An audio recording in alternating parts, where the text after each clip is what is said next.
Alright. Hi guys, I'm Saintvicious. I'm going to be doing the patch note rundown.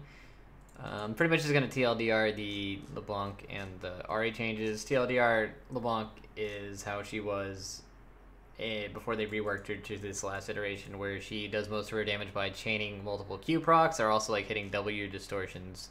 And then her ultimate is also like the thing that just like gives you like double proc of abilities and shit like that to do a lot of damage. So this is just old LeBlanc. I don't know how she's going to be. We'll see. I have to see how the numbers feel and all that, but pretty much it's just all LeBlanc. Ahri, they kind of like just switched around her Q and her passive. So her Q used to give her movement speed, and then her passive used to heal, and now her passive is the thing that gives movement speed if you like double proc spells, and then her Q is now the thing that heals. So not really sure why they did that change. Kind of seems weird to me, but I don't know. It seems a little weird. And then the W now makes your W and E, like your whatchamacallit, your W now prioritizes a charm target. So like if you charm somebody and you're like in a big wave of minions or some shit like that, like your W will prioritize the champion. And then they also lowered the base damage of your ultimate but raised the AP ratio, so that just like makes her scaling a little bit better overall as the game goes on. Not really that big of a ratio change. The cutoff on this, and I don't know what the math would be, but I think that I don't know, this Ahri, like, I don't really know if this is like a buff or anything. To me, like, I look at these changes and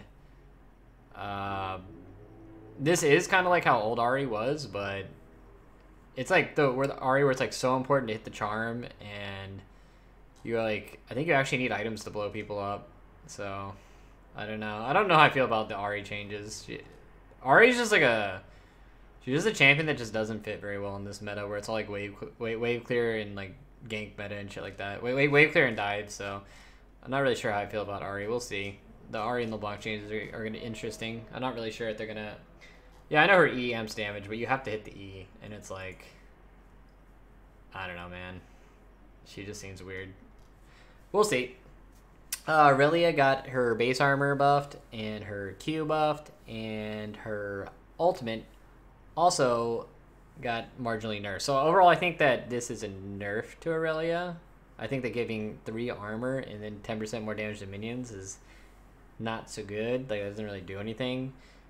And then the ultimate nerf obviously like hurt her a little bit. It's like 20 seconds on the ultimate cooldown at rank 1, which is a pretty long time actually.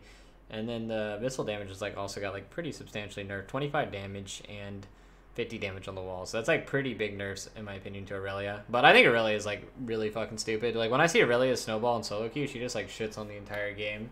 So I don't know. Like I know a TF Blade plays her a lot and has like an 80% win rate with our own challenger or some shit. So I'm like kind of glad that they nerfed Irelia. This is like a buff nerf, but I think overall this is a nerf to the champion. So good. I think she's broken, even though her win rate on for overall and all elos is kind of low, but I think that's just because people are bad with her.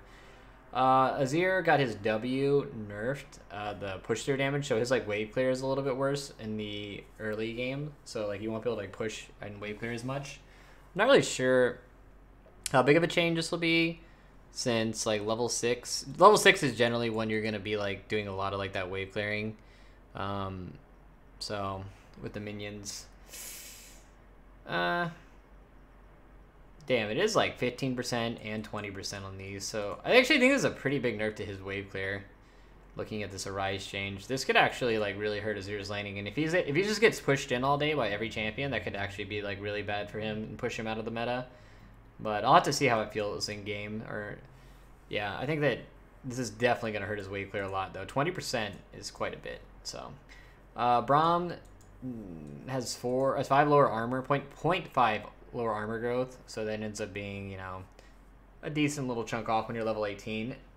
And then the W stand behind me also has a very slightly lower armor on it in the later ranks, but got hit pretty hard in the earlier ranks. Since you don't max W until later, there's actually going to be pretty much like 7.5 armor and MR reduction for most of the game, since generally Braums do not max W second. So I think this is like a decent nerf to Braum. I didn't really think Braum was like that OP by any means, especially in solo queue, but I definitely thought he was like very good and competitive. So I'm not really sure where this nerf came from. Like when there's just champions like Janna and shit running around just like shitting on everybody by being super easy to play. But I don't know. I don't think that they should have nerfed Braum to this extent. But yeah. Galio, he got his R nerfed again. I don't know why. I think Galio's like in an okay spot right now. I don't really think they needed to nerf this guy again. But they apparently Riot thinks that like they need to nerf him even more. So now his like ultimate has a ridiculously longer cooldown. Like it has 40 seconds longer cooldown at max rank. That's actually a fuck ton of time. Like that's in it. To put that in perspective, like your rank 2 ultimate has the same cooldown as your rank 1 ultimate did before. That's a long time, man. 160 seconds at like max rank. That's way too long in my opinion on an ability like this, even though it is a global. So I don't understand this Galio nerf at all. Graves got his health per level raised by quite a bit actually. Got 8 more health per level, so that ends up being about 100 health almost at or even more than 100 health, like a lot more than 100 health. It's like 100 and something health. But yeah, this actually puts him into like Hecarim level of tankiness. Like he's actually as tanky as most of the melee bruisers and things like that. So he's actually has a pretty substantial amount of health growth on this champion. And then collateral damage also got the cooldown lowered. I don't know if this is what's going to be like pushing Graves over, but these are definitely quite a bit of health to be looking at right there. That's a good chunk. Yeah, I don't know if that'll push Graves into the meta, but I think he will be okay. I think you can probably play him situationally. Janna, they took away 5 movement speed and 5 damage on her W. Oh my god. Wow. Janna's unplayable, guys. Oh no. Good job, Riot. This'll push her win rate from 55% to 54.9%. No, she's unplayable. Good job, Riot. Nice balancing. Kai'Sa, she has her base health regen lowered a little bit, and her health regen growth, so that's going to hurt her laning pretty decent amount against like long range champions like Caitlyn and shit. And then Kathy and Rain also got a pretty decent nerf to it on the bonus 80 ratio. So I think that Kai'Sa's still... I think what makes Kai'Sa strong is it is her burst damage on her Q, and it's also like the combination of that and her proc with the Rage Blade being so rapid in succession that she can do just like insane fucking damage. I think this is like a decent sized nerf to her though, but I think that she'll still be like a top tier ADC, because if she gets going and she gets her items and just has Rage Blade and like the IE combo and all that shit, she just blows people the fuck up. So even without the Q, she'll still do a lot of damage. So I think she'll still be okay, but she's not going to be like as OP as she is now, in my opinion. She's still pretty OP though. Lysandra, she does 10 less mana on Q. Wowzers! And Bruising Tomb, 10 seconds off the cooldown. Lysandra's meta, guys. Never mind, she just still sucks. Alright, Nautilus, they gave him 70 more mana and 4 more base attack damage. Holy shit, Riot Design Team. These are the changes Nautilus has been looking for all along. And Dredgeline has a 4-second shorter cooldown. Wow. He's OP now, guys. Wait, these changes actually do literally nothing to the champion. Ugh. Yeah, he's still just the same fucking champion, dude. Nautilus's problem is that if you compare him to every tank in the game, like, let's compare him to, like, the champions that he's closest related to, like Maokai and Sion. So Maokai has the ridiculous fucking passive that heals him for a redonkulous amount of damage. And Maokai has a percent base damage on his W that scales. And also used to have a ridiculously high base damage on his Q, which they nerfed, actually, because it was so high. Nautilus, all he has is a shield. They provide about a similar amount of CC, but Nautilus only has the shield. And so, like, their damage reduction is, like... I feel like Maokai has far more survivability and options of outplay, in my opinion, with his W and shit like that. And Q canceling out abilities. It's just, like, I think that the way that Nautilus gets his tank stats is not very good. Like, he doesn't... in order to be like an effective late game tank, you need to either have like enough base damage to be a threat, or you need to be like have a really good tankiness ability. And the problem with Nautilus is he doesn't do either of those things. Like all he has is W, which is on a ridiculously long fucking cooldown. Like Nautilus's W cooldown is like twice what Scion's cooldown is, or some shit. And meanwhile, Scion has like higher base damage values, like much higher base damage values. Has a better W shield that scales off of the enemy's maximum health, so it actually not only comes off cooldown much quicker, but also does like twice the fucking 3 times, like 1 billion more damage than Nautilus's damage, because Nautilus drops his damage when his W turns off, which it shouldn't do, by the way. And then also like Scion armor shreds, and he fucking has infinite scaling from his W. Like, why the fuck would you play Nautilus when you just play Scion, man? Yeah, like, I don't know, man. If you want to look at some champion design and like how to, I don't know, like if I was like on the Riot design team and I saw Nautilus, like I think it's so obvious how to buff that champion. You need to just take the W and make it to where it's the damage stays on even after the shield falls, or like make it like it does less damage when the shield falls, or some shit like that. And then it needs to have a percent health HP bleed on it, or some shit like that. Like that passive damage that it does over time should be a percent health bleed, in my opinion. And then the E is okay. They nerfed that ability a lot, which I'm fine with. I don't think it should have been as strong as it was. And then you can change maybe some of the damage over to the Q or some shit like that. Like the damage they took away from the E should have been put onto the Q. And then also the W, I think, needs to like get either like increased resistances or some shit, or something or other. Like they need to change over the resistances. They need to like change it where it has some type of damage reduction or some shit like that. Like you need some type of innate resistance to make him tanky late game. Because Nautilus against like some of the ADCs that are around nowadays just fucking insta dies late game. Like he goes against like a Kai'Sa or some shit, like he's just gonna insta die. So that's my problem with Nautilus. I don't think that like he's like trying to be a jack of all trades, but he doesn't do anything well. So he's just a shitty champion. Rise, they made his E cost more mana, so it's harder to wave clear. I don't know. Rise is just a weird champion. I'm not going to even talk about him. He'll probably still be fine. Scion, Q damage ratio decreased at earlier ranks. I mean, this is total attack damage ratio, so that does nerf him, but I think that what this will do is this will just, I would almost say people would max Q second now, but I don't even think it's worth it. I think he's still just like max W. Maybe max Q. I don't know, it doesn't really matter. Like, Scion's still fucking broken. This doesn't do shit. Tom Kench, they made it to where you no longer gain movement speed while moving towards enemy champions, a friend in his belly. That's a little annoying, but I don't really think that's whatever made Tom Kench broken.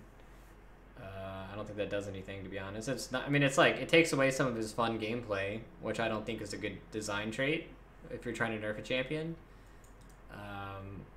Yeah, and then they made thick skin heal for 10% less, so that's like gonna hurt him in some of the poke lanes and shit like that. Decent nerfs, but I think Tom is still gonna be Tom. Taliyah, they lowered her health by 30. Decent-ish nerf, I guess. And then Threaded Volley now has an 11-second cooldown early. It's pretty fucking long cooldown, actually.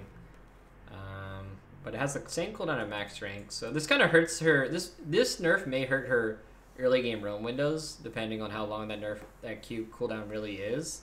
But I think if she can still do her early roam windows, and Taliyah is still a fine champion. Hello, Kimchi. And then Varus, they changed his attack speed. It's 20% less on champion kills, 10% less on minion kills. And then they did this weird thing where they lowered the damage on the W by a little bit, by like 5 in max rank, or pretty much 5 at all ranks. And then now you can activate the W, and it deals an additional 10% of the target's missing HP up. And then the damage is increased by up to 50% based on charge time. So it could be 15% of the target's missing health. So pretty much this just kind of like goes back even more to make Varus like a tank shredder, which is like pretty much like what they want Varus to be. So I think that's like, I think Varus is this. I like the little Q activation. It seems pretty cool. You can use it to like snipe off people that are running away. Like you have somebody who's like running away in the distance, and you know, let's say you didn't even max Q second or some shit, and you hit them with like the 15% missing health Q or whatever, and like they're missing like 1,000 HP. That's gonna be like an extra 150 damage on your Q. You know, that's pretty fucking good, to be honest. Now we have Vi. I was reading this. They said we're looking to buff Vi, but we also think it's cool to sneak back into top lane. Fun fact: Vi was designed as a top laner before becoming a jungle, but bringing some more cooldowns and costs. So they want Vi to be a top laner. But I'm trying to think about this. So they're like, let's make her a top laner. So they lowered her armor, increased her armor growth, increased her health regen, made the blast shield lower cooldown. This is a pretty good buff.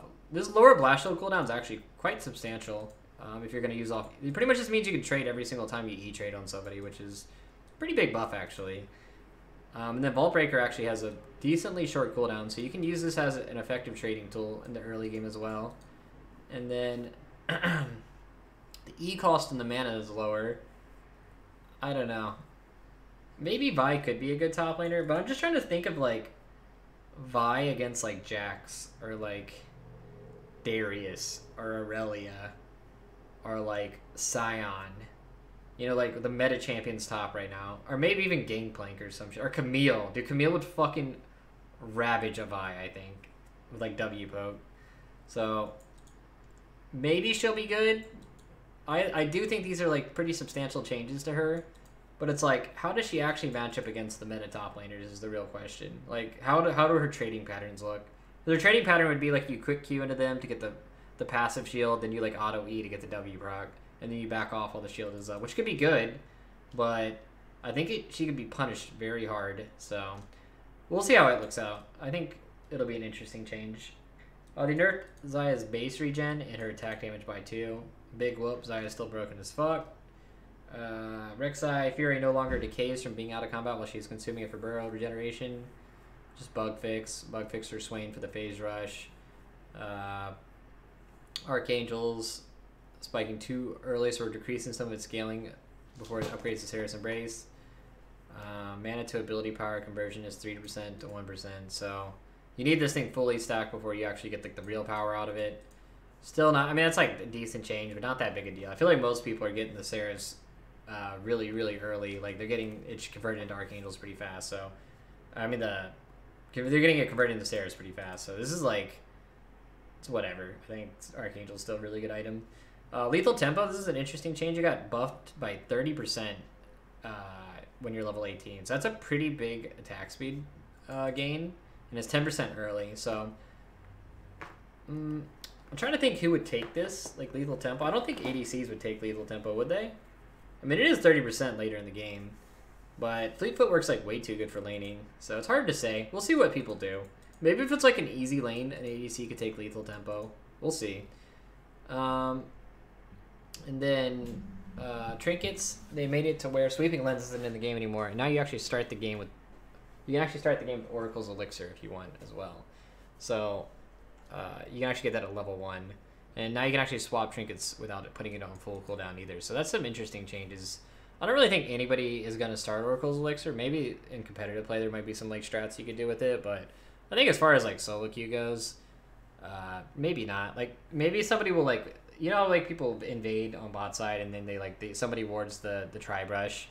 You know, maybe somebody will like Oracle Elixir the tri-brush ward or some shit. And people do cheesy stuff, but I don't think it's gonna be like that much.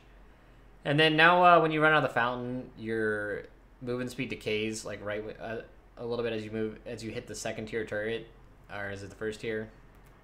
Oh yeah, the outer turret line. So instead of like just instantly losing your movement speed when you hit the river, it's like starts to decay. So it's gonna be kind of like interesting for some invading and shit like that. So I think that's like overall the goals of this with the Oracle change and then this home start change is they want people to be invading more level 1. So that'll be interesting. Overall though, I don't think that much has changed on this patch.